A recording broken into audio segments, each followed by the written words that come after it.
If you start at a lower rate with an insurance company, they do not give you hikes or big hikes in the future. How does improper or delayed credentialing impact the cash flow?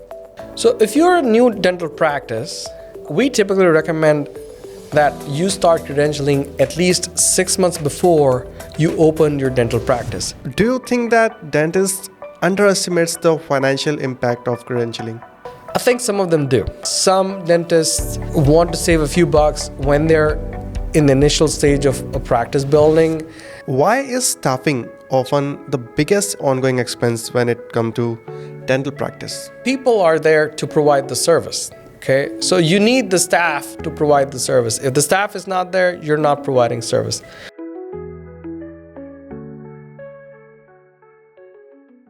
DJ, welcome back to another podcast at Bookkeeping for Dentists. Thank you.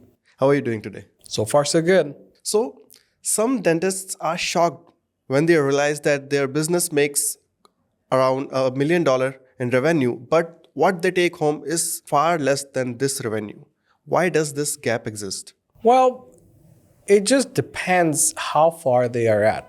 In the dental industry, a general dentist makes about 38% of collections. Let's say that the revenue is around $1 million, but they take home $150,000. Now, that is a problem. If you're taking home $150,000 from $1 million in collections, they should be shocked. I would be shocked because, man, where did $850,000 go? Right. That's a big number. Where are you spending that? I feel like if this is a shock to them, then maybe they have not been paying attention.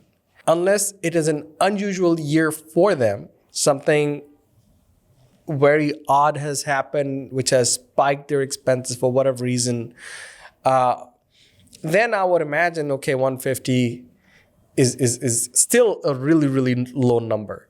But they shouldn't be shocked from any angle. You should be doing bookkeeping. You should getting monthly financial statements from your accountant, or if you are doing your own bookkeeping, then you should have that information. So I don't know why they're shocked, but the dental average is 38%. So if you're lower than that, you should certainly look at your numbers and be like, where am I going wrong? You, as a single practice owner, if you're practicing just by yourself and you're just looking at the financial statements and the financial numbers just for your own practice, and you do not have an advisor who works with a lot of dentists, then you're not going to know that, okay, hey, what the normal numbers should be. How much should I be spending on payroll? How much should I be spending on total employee costs or dental supplies and those things? Since you're not going to know and nobody's paying attention, then you are going to be in for a bit of a surprise when you've collected $1 million and only are left with $150,000. If we are doing the bookkeeping for you and we see that big of a difference between you and other practices, we typically let you know that, okay, hey, you're spending so much in payroll. If your payroll is like 45% of collections, that is way high. We are going to let you know that, okay, what the average is, where you are at, and maybe have you pay some more attention towards that and make sure you are at least aware that, okay, you're not making as much money as most of the other dental practices are. Do you believe that high revenue is the reason that some people often get confused among financial success? I think people look at the top line revenue sometimes and feel successful that I have $1 million dental practice. Right. $1 million dental practice is a good thing. I am not going to deny that. It is a good number, but that is not the only number you should look at. To be honest, to a certain extent, that number doesn't matter unless you're taking a big chunk of it home. What really matters is, what are your profits? What's your cash flow? What are you actually able to take home? Those are the numbers matter more than just the top line revenue of $1 million. You often say that profitability is set the day you start your dental practice. What do you mean by that? Well, what I mean by that is a lot of the costs are kind of sort of fixed the moment you open your dental practice. Is it? In a lot of ways, in the first few months, you already have a lot of the costs baked in. For example, when you open your dental practice, even before you open your dental practice, you leased out the space. That rent is not going to change. Okay. So that is, it's a fixed cost, stays the same for a bunch of years. So if you have a bad lease and you're overpaying in rent, or if you had, developed a facility which has 10 ops and the surrounding area of the dental practice does not support 10 ops, then you overspent on building the space and you are overpaying rent on that space, which is really going to be hard to overcome when it comes to profitability. So that's what I mean. Hey, when you start your dental practice, you've set the profitability from the onset. You have to be careful. What are you getting into from a lease standpoint? Also, the location matters. Okay, if you have a bad location, you're not going to get the right patient flow, and hence you're not going to grow. Okay. So that's why I say from the beginning, on the onset, is what makes a dental practice profitable or not. Going a few months into the dental practice, there's credentialing. Okay, so you have to set up the credentialing the right way to make sure you're getting paid a fair amount from the insurance companies. So, how difficult is it to fix the profitability later if the foundation is weak? It's hard. I mean, the only option you have later is increase the top line revenue. Your expenses, the fixed expenses, are really not going to change. So it's a challenging thing to overcome that part. Why is signing the wrong lease considered as one of the most expensive mistakes? Well, when you sign the lease, what happens is the lease is for a bunch of years. Right. Typically 5 years, and then you have extensions and so on and so forth. And if you sign the wrong lease, then what happens is you're stuck with that lease.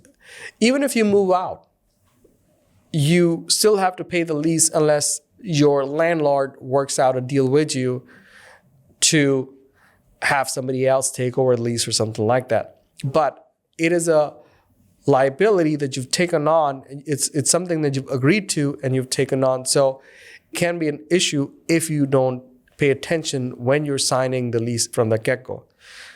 The other part is, even if you're able to get out of that lease, when you built the dental practice, you probably spent a couple of $100,000 for leasehold improvements. Unless it's a second generation dental office, typically you're spending about $200,000+ to build out the space. Even if the landlord lets you get off the hook, you're not getting that $200,000 plus amount back. So it is a really, really expensive mistake to make. And how does high rents silently destroy your take-home income in a long time? When you lease your space, you have to be careful as to what are the demographics around you. Okay, you have to make sure that there's enough people, enough patients around the space so that you are going to be a busy office.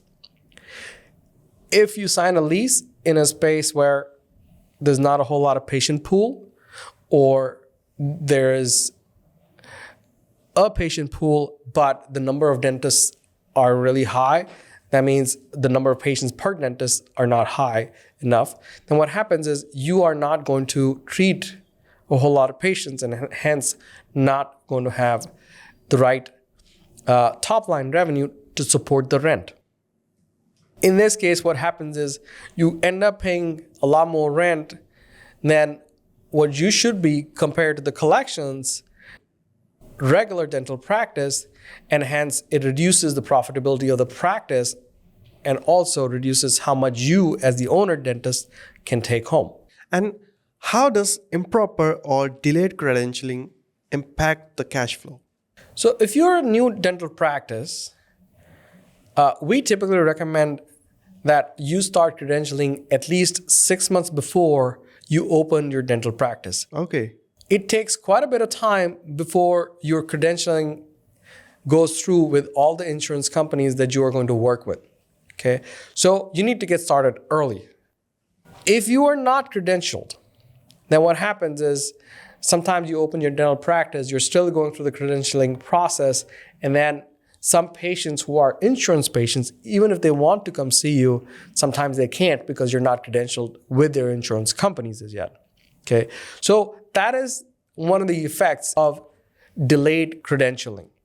Okay, so what that means is you have a slow start, slow cash inflow, and hence your dental practice takes a little bit longer to start rolling. Okay, improper credentialing, the way I look at that is that, okay, hey, when you get credentialed with insurance companies, what we recommend is you do not do your own credentialing, or don't let your assistant do a credentialing, or don't let somebody you know who was an assistant do the credentialing for you. What we recommend is hire a consultant, a proper firm who does this for a lot of people. Okay. What you want to do during credentialing process is ask the highest rate possible for you, or close to that, for your dental practice. If you start at a lower rate with an insurance company, they do not give you hikes or big hikes in the future. It is going to be a trickle up in your fee. So what happens is this consulting company negotiated the fee for you, and they can get you $100 instead of the $80 which you would have negotiated. And then they earn their money just by negotiating the right fee. And that's the thing. So credentialing has a long-term effect on your dental practice. You want to start on the right foot. So if you do not do that, then it adversely impacts your cash flow, because what's happening is what you're getting paid for your services is lower and stays lower for a longer period of time. Now, we just talked about delayed. How does that impact? Right. Delayed credentialing has a short-term impact because you will eventually get credentialed. However, when you get credentialed with a lower amount of fee, that is a long-term impact. You really do want to avoid that part of it. Okay. So do you think that dentists underestimates the financial impact of credentialing? I think some of them do. I think some dentists want to save a few bucks when they're in the initial stage of a practice building. They think, hey, if I just hire this person and I save a couple of $1,000, that's what they're focusing on, but that is just not the right way to go about it. So how can poor credentialing reduce collections even when the production is high? So production is typically based on the fee for service schedule that you have for your dental practice. Okay. So if you say we charge XYZ or $100 for a procedure, and then you do 10 of those procedures in the month, 100 multiplied by 10, $1,000. So that's your production. Okay. However, if you did discount credentialing and did not get the proper rates for your procedures, then instead of getting $80 for that procedure, you might only be getting $60. Okay. So now you are providing super discounts. You are at $60, and for the 10 procedures, you only get $600. If you had done credentialing through a consultant who might have had a better rate negotiated for you, you might have gotten $80, and then for 10 procedures, that means $800. So that's $200 extra you're going to get just in 1 month. So yes, not negotiating your fee when you're initially getting credentialed hurts you in the long run. This is how poor credentialing reduces collections even though the production is high. Okay, so why is staffing often the biggest ongoing expense when it comes to dental practice? You are providing a service. You're a service-based business. Right. And people are there to provide the service. Okay, so you need the staff to provide the service. If the staff is not there, you're not providing service. Dental practices are a service-based business. The more work you do, the more staff you need. It's directly related. The more procedures you do, the more people you need to do those procedures. Okay? So typically, that's the reason why staffing is the biggest ongoing expense in a dental practice. However, they're also producing. Okay? So it is the highest expense does not mean it has lower profits.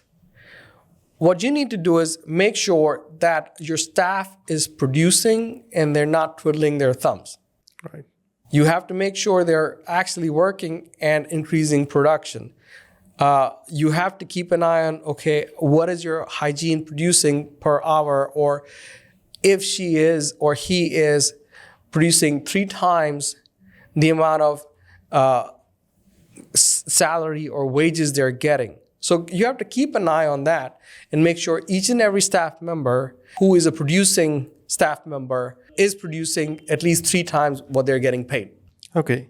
And how is overstaffing or underutilization impacts the owner income?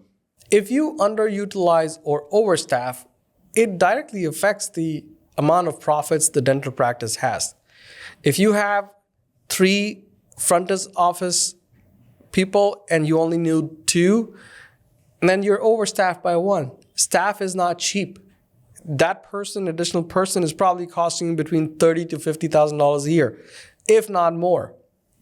So if you staff correctly and utilized all your staff members to their fullest, then what happens is you do not need the same exact number of full-time people or part-time people. You can reduce the amount of staff and hence be more profitable and have more cash flow. So why cutting costs blindly hurt profitability instead of increasing it? Anytime you're changing anything in the business, you have to do a careful analysis before you make that change, okay? You can cut costs by, going to a cheaper lab, buying cheaper dental supplies, cutting advertising costs, but you have to also think about what kind of impact those cost reduction measures are going to have. Yeah, you should price shop. You should price shop for dental supplies. Now, do you want to go to a level where the dental supplies are not good and you have to redo the work? No, you don't. So you have to figure out, okay, how do I get the supplies that are cheaper but also of similar or better quality? And I'm sure you look around, you will be able to find those. Same thing goes with lab expenses. Do you really want to go to a lab who's cheaper and maybe not the best quality, and then you have to redo the work, get the patient in the dental practice again, making the patients mad and not having the best experience? No, you do not. So sometimes it is good to pay expenses so that the practice runs in a smooth manner. Should you shop around? You certainly should. It does not hurt to look around and test out every now and then. And you should absolutely do that. Let's talk about advertising. You're spending $10,000 on advertising. If advertising is working for you and you stop it, then what's going to happen is the number of new patients is going to go down, right, and your collections are going to go down. However, you also need to look at, okay, if you're spending money on 4 different channels of advertising, which one is actually working? So you need to experiment and figure out what costs to cut. You cannot cut costs just blindly in a business. You have to be careful, do some analysis, get some data, and then based on your analysis, figure out what costs are the right ones to be cut. So why does $1 million in revenue not automatically translate into high owner income? If it was that simple, everybody would be doing really, really well. I mean, you can get $1 million in collections, but then if you are just, blindly giving away raises or buying equipment that you don't need, buying the best of the supplies, dental supplies, when you can do with something cheaper but the similar quality, your income is going to be lower because you're spending your money where you should probably not spend. So you have to keep an eye on the numbers. You need to look at your financial statements.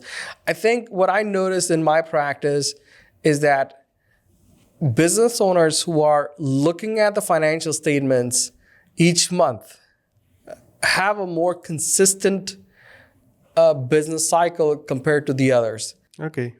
And they do a lot better because they look at those financial statements and they tweak their business as needed. Look at what your CPA or bookkeeper is giving you each month.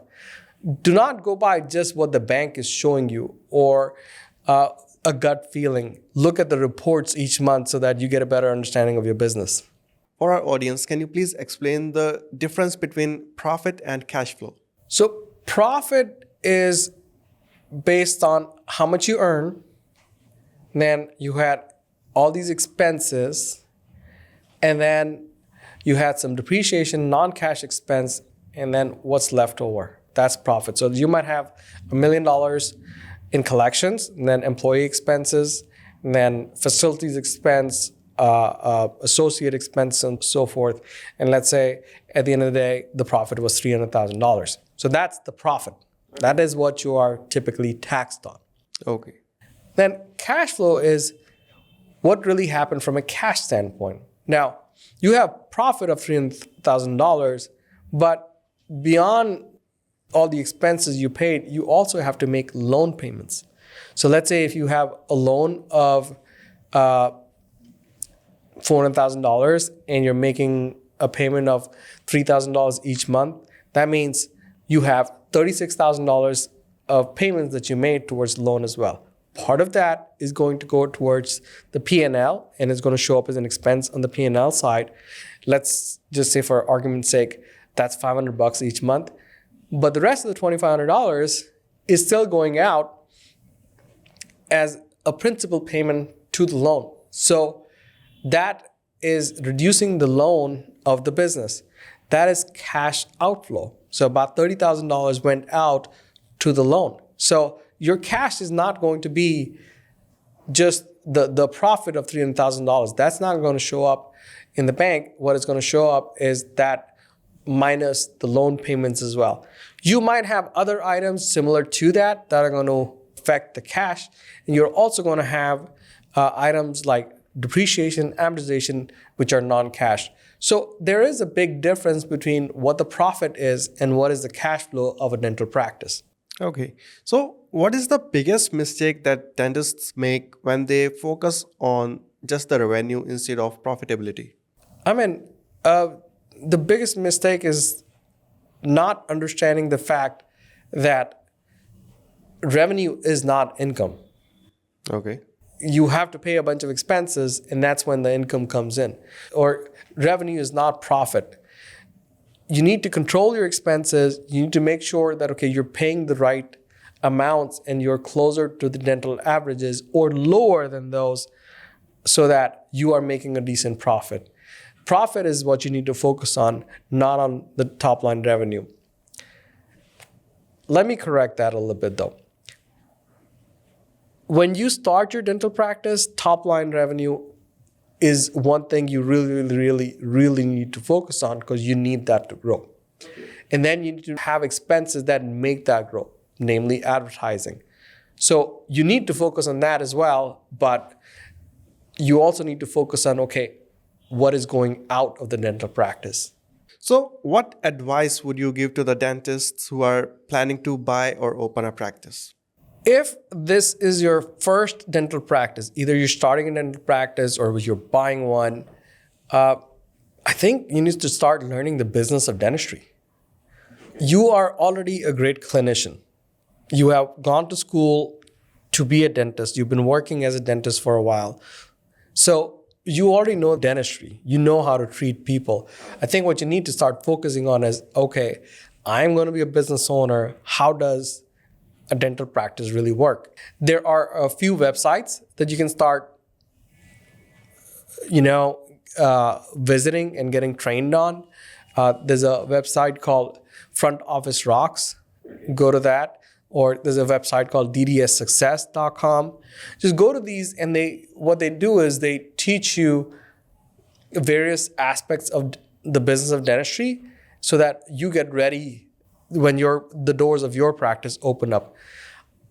You do not need to be an expert at all these things, but you do need to know enough about each and every aspect of the dental practice so that if somebody's making an error, you can at least be like, okay, this does not seem right. So go to these websites, watch some of the videos, and learn how the business of dentistry really works.